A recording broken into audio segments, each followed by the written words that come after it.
तो चलिए शुभारंभ करते हैं। देखिए, ईरान ने 6 शर्तें रखी जिसके बारे में हमने बात की थी। ये 6 की 6 शर्तें ऐसी हैं कि मुझे डील करनी नहीं है। ईरान कह रहा है मैं आपसे नहीं मिलूँगा, ईरान कह रहा है मैं मीटिंग के लिए नहीं आ रहा हूँ, ईरान कह रहा है मैं पाकिस्तान दगाबाज और बेकार है, ईरान कह रहा है कि मुझे अमेरिका का कोई भरोसा नहीं, ईरान कह रहा है अगर किसी को क्लाइंब डाउन करना तो अमेरिका को करना, हम तो जनाब नहीं करते, जो आपके बस आपको करना कर लो। और जो शर्तें रखी है वो बिल्कुल ऐसी रखी है कि अगर मैं आज शुरुआत करूँ नेगोशिएशन का और अगर मैं मेरा बुढ़ापा भी आ जाएगा, तब तक भी मैं परलोक भी सधारूँगा, तब तक वो नेगोशिएशंस पूरी नहीं होंगी। ये नेगोशिएशन ऐसी है जो पूरी करनी ही नहीं है, ये नेगोशिएशन ऐसी है जो पूरी हो ही नहीं सकती, ये नेगोशिएशन ऐसी है जिनको पूरे करने का कोई चांस ही नहीं है। अब ऐसी शर्तें ईरान ने क्यों रखी है? बेसिकली भड़काने के लिए, टाइम बर्बाद करने के लिए। अगराची का ट्रेडमार्क है, this is his style, chewing gum negotiation, negotiation को लंबा खींचो और लोगों को बेवकूफ बनाओ, that is what Araghchi is trying to do. अब यहाँ मैं देख रहा हूँ कि जर्मनी, अच्छा सॉरी, पहले ये वाला विषय कंप्लीट करते हैं। अब ये शर्तें रखी है, मैंने आपको बोला था, ये शर्तें हैं कि भाई नो ब्लॉकेड, ये शर्तें हैं कि पहले आप नो थ्रेट, शर्त है कि स्टेट ऑफ हॉर्मोस हमारी, शर्त है कि न्यूक्लियर पे हम कोई बात नहीं करेंगे, शर्त है कि हमारे पास न्यूक्लियर अरेंजमेंट का राइट है, शर्त है कि ईरान के सारे लोग जो अमेरिका के प्रिजन्स में बंद हैं उनको छोड़ दोगे, शर्त यह है कि आप हमारी सारी सैंक्शंस हटा दोगे। मतलब उसके अलावा कोई शर्त बनती भी नहीं, अगर मतलब भगवान कसम मैं बोलूं, उसके अलावा कोई शर्त बनती भी नहीं जो लगा सकते हो। उन्होंने सारी शर्तें लगा दी। चलिए कोई बात नहीं, अब सारी शर्तें लगा दी, अच्छी बात है। तो ये लेके कोई ना कुछ लेके एक गतिरोध, एक विरोध जरूर हो रहा है। अब ट्रंप को लग रहा है कि ईरानी बात करने के लिए तैयार नहीं, तो ट्रंप का हुक्म का इक्का मुल्ला मुनीर फेल हो चुका है। सेन तो आईआरजीसी में डाल दी उसने, पर क्या वो कोई बहुत बड़ा काम कर पाया? नहीं कर पाया। वो मुल्ला मुनीर फेल हो चुका। अगर अब मुल्ला मुनीर फेल हो चुका है तो ये ट्रंप की सिचुएशन को बड़ी प्रिकेरियस बना देता है। अब ट्रंप ने अपनी इमरजेंसी, एक इनकी होती है इमरजेंसी मीटिंग है, जैसे हमारे कैबिनेट कमेटी ऑफ सिक्योरिटी, उसकी मीटिंग बताई है, बुलाई है। और मीटिंग का जो शीर्षक है वो है कि भाई ईरान नहीं मान रहा, ईरान किसी भी तरह से नेगोशिएशंस के लिए आने को भी तैयार नहीं। अब क्या किया जाए? मैं ईरान हूं, मैं कह रहा हूं कि मैं नेगोशिएशंस पे आने के लिए भी तैयार नहीं हूं। आप बताओ आपको क्या करना। इसीलिए ट्रंप के पास कोई दूसरा ऑप्शन नहीं है। ट्रंप को कहीं ना कहीं जाके युद्ध की तैयारी करनी पड़ेगी। जो आज बात करें कि भाई जो हमारा असला बारूद है वो यूरोप तो उतर रहा है, वो कतर उतर रहा है, और कतर और यूएई दबा के उनका असला बारूद वो उतार रहे हैं। पर युद्ध की तैयारियों की समीक्षा हो रही है, बिकॉज ट्रंप और अमेरिका ये लगभग लगभग कंक्लूड कर चुका है कि ईरान मीटिंग के लिए नहीं आएगा, ईरान मीटिंग के लिए नहीं मानेगा, ईरानियों को मीटिंग में कोई इंटरेस्ट नहीं। अब इतने में चीजें और एस्केलेट होती है कि मसला चला जाता है व्लादिमीर पुतिन के पास। पुतिन से अगराची मिले और पुतिन ने एक बड़ी अच्छी सी बात बोली, दो बातें की। कह रहा मैं वो करूंगा जो ईरान और रीजन के हक में होगा, उनके इंटरेस्ट में होगा, और मैं वो करूंगा जो ह्यूमैनिटी के इंटरेस्ट में होगा, मैं वो करूंगा जिससे वर्ल्ड स्टेबलर हो, ये तो अच्छी बात है, और मैं वो करूंगा जिससे हमारी डेवलपमेंट हो। क्योंकि पुतिन ने एक तंज कैसा बोला, देखो यार ये सैंक्शन वैंक्शन जब लगाते हो ना, इससे डेवलपमेंट रुक जाती है, और जब डेवलपमेंट रुक जाती है तो human development is not only development of the country, human development, समाज का डेवलपमेंट, ये सारे समीकरण कहीं ना कहीं रुक जाते हैं जब आप ये सैंक्शन लगाते हो। तो ये सैंक्शन लगाना ही गलत है। तो पुतिन कहीं ना कहीं अमेरिका को एक संदेश दे रहे हैं, भाई तुमने मेरे पे भी बहुत सैंक्शन लगा रखे हैं, तुमने हमारी भी ऐसी तैसी कर रखी है, हमारा $340 बिलियन आपने रशिया का फ्रीज कर रखा, सर ये चलेगा नहीं।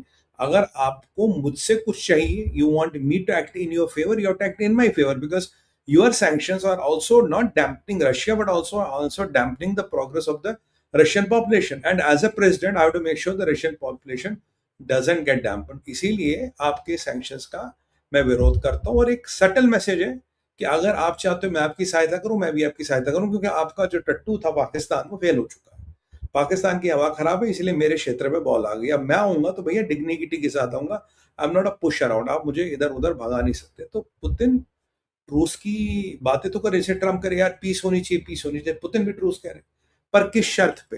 पुतिन का लफड़ा तो ये था ना, भाई हम भी यूक्रेन से शांति करें पर शर्तें बताओ ना। आज वो ट्रम्प को कह रहे ठीक है आप शर्तें बनाओ, हम ईरान रीजन ह्यूमैनिटी के हित की बात करें, पर यार ये जो आपकी सैंक्शन है बड़ी खराब है साहब। और अगर मैं ईरान के यहाँ ब्लॉक, अगर मैं ईरान की बात करूं, ईरान ने तो हद ही कर दी, कह रहा नो पीस वॉर, कोई ब्लॉकेट नहीं होगा। ठीक है जी, आप हम पे थ्रेटनिंग पे हम कोई बात नहीं करेंगे, सारी सैंक्शन हटा दो। ईरान में जितने कैदी अमेरिका में ईरान के, इंक्लूडिंग दैट लेडी जो आर्म्स तस्कर थी, उसको छोड़ दो। स्ट्रेट ऑफ हॉर्मोज पे हमारा कब्जा रहेगा और न्यूक्लियर एनरिचमेंट हमारा अधिकार रहेगा, चाहे वो एनरिचमेंट 5% की हो या 90% तो न्यूक्लियर बम बनाने की, आप बोल नहीं सकते। मतलब ये तो नो हो है ना। तो या तो ईरान ने एक मैक्सिमस पोजिशन ली है, एक मैक्सिमस पोजिशन ली है कि जब फिर पुतिन आएगा वो थोड़ा इसको नरम करेगा। पर अब ट्रंप के सामने जो शर्तें मानी है तो अब इस पे तो बात हो ही नहीं सकती। और फेज 1, फेज 2, फेज 3, जब फेज 1 होगा फेज 2 में जाएंगे, फेज 2 होगा तब फेज 3 में जाएंगे। और अगर फेज 1 नहीं हुआ, फेज 2, फेज 3 पे जाने की बात ही नहीं। और न्यूक्लियर किस में? फेज 3 में। जब दुनिया भर की बातें हो जाएंगी तब न्यूक्लियर पे बात करेंगे, और उस पर भी मैं कोई बात नहीं करूंगा।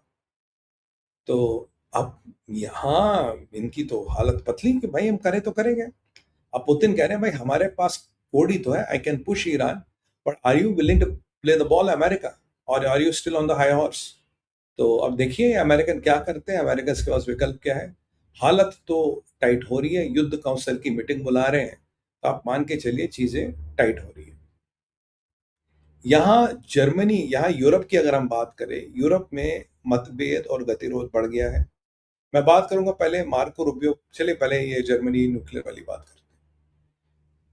अब ये शर्तें कहीं ना कहीं सबने पढ़ लिए, सबने देख लिया, सबको पता लग गया ईरान कोई बात करने को तैयार नहीं है, सब कोई चीजों को लेने के लिए तैयार नहीं। अब प्रतिस्पर, मतलब एक कॉन्स्टेंटली विरोधी स्वर आपके यूरोप से आ रहे हैं। यूरोप में मर्क कहते हैं यार ईरान जो करा ना, बड़ी समझदारी से नेगोशिएशन कर रहा है, they are doing negotiation very skilfully, जबरदस्त। साथ में कह रहा कि ईरान का जो ये एटीट्यूड है ये दुनिया के लिए अच्छा नहीं है, ये ईरान की लीडरशिप जो है ये पूरे ईरान को ले डूबेगी। मतलब यह लीडरशिप की बात है। यही मार्क कह रहे हैं कि ईरान जो नेगोशिएट कर रहा बड़ी अच्छी तरह से कर रहा। यही मार्क कह रहे हैं कि जो ईरान की लीडरशिप है पूरे ईरान को ले डूबेगी, ईरान के लिए अच्छी बात नहीं।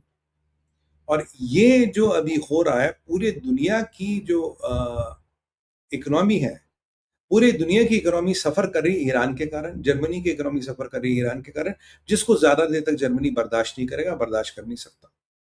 तो मतलब you are running with the hare and hunting with the hounds, या तो अब ये करो या वो करो। और साथ में इनके विदेश मंत्री क्या कहते हैं जी, अब एक चीज तो बिल्कुल सिद्ध हो गई है, अगर दुनिया में आपको अपनी सुरक्षा करनी है और अगर आपको अपनी व्यवस्थाओं को मजबूत करना है तो आपके पास एक क्रेडिबल डेटरेंस होना चाहिए। यानी कि जर्मनी दबे लफ्जों में कह रही है कि हमें न्यूक्लियर बम बनाने का विकल्प सोच, न्यूक्लियर बम विकल्प बनाने का विकल्प जापान भी सोच रहा है, जर्मनी भी सोच रही है। और याद कीजिए राफेल ग्रोसी ने कहा था 20 कंट्रियां हैं जो न्यूक्लियर बम बनाने के फिराक में लग जाएगी अगर आप ईरान को कंट्रोल नहीं कर पाए। अल्टीमेटली जर्मनी क्या देख रही है? जर्मनी देख रही है कि ईरान तो खत्म है। ईरान किससे डराता है? ईरान कहीं ना कहीं एक डर्टी बॉम्ब से डराता है, एक घातक वेपन से डराता है।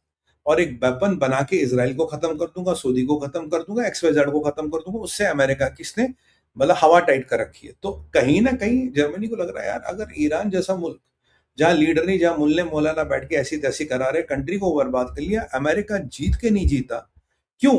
क्योंकि वो अब भी एक न्यूक्लियर वाला विकल्प उनके पास। और वेनेजुएला वो हारी हुई बाजी जीत गए, क्यों? उनके पास न्यूक्लियर नहीं था। तो क्या न्यूक्लियर बम बनाना एक ऐसी गोटी है, अगर हमारे पास न्यूक्लियर हो तो हमें कोई दबा नहीं सकता, हमें कोई पछाड़ नहीं सकता? ये उनका मानना है कि भाई फिर तो न्यूक्लियर बम बनाओ।